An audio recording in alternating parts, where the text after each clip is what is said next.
mulainya Republik Indonesia tadinya nggak punya neraca. Jadi barang milik negara pun tidak diadministrasikan, tidak direkod. Kita asal bangun, waktu Pak Harto 30 tahun bangun banyak sekali, nggak ada pembukuannya. Jadi waktu kemudian terjadi krisis, kemudian kita punya undang-undang keuangan negara dan perbendaharaan negara, kita baru mulai membangun neraca keuangan.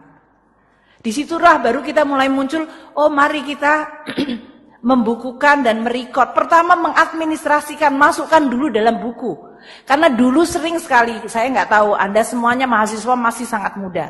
Kalau zaman kami sebagai baby boomer, saya sering sekali ada universitas bangun perumahan dosen. Itu tanahnya milik negara dibangun. Kemudian dosennya sudah pensiun, dosennya sudah meninggal, itu masih dimiliki oleh dosen itu.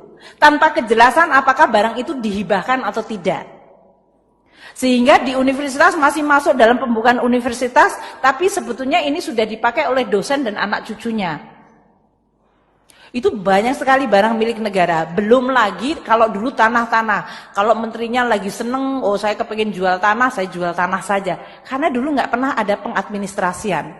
Sehingga banyak sekali republik itu kehilangan cukup banyak aset-aset strategis. Salah satu contoh yang barangkali Anda semua lihat adalah kompleks Senayan Gelora Bung Karno. Dulu Presiden Soekarno itu membangun seluruh kompleks itu sampai dengan Manggalawana Bakti TVRI sampai kepada Hotel Hilton, semuanya itu termasuk Hotel Mulia. Itu semuanya sampai ke Plaza Senayan, kalau Anda pergi ke Jakarta pasti pergi ke sana. Itu semuanya adalah semua kompleks milik negara, Kemayoran.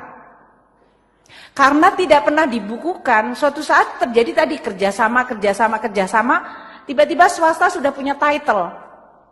Sehingga waktu kami memulai membuat pembukuan, Hotel Hilton itu sudah tidak ada di dalam title-nya. Kita hilang. Yang sekarang jadi Hotel Sultan.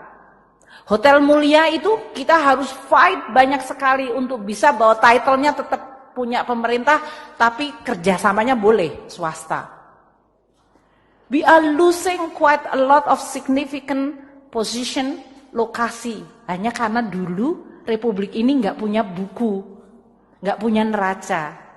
Jadi Anda semuanya yang masih baru-baru ini ya, masih muda-muda sekali.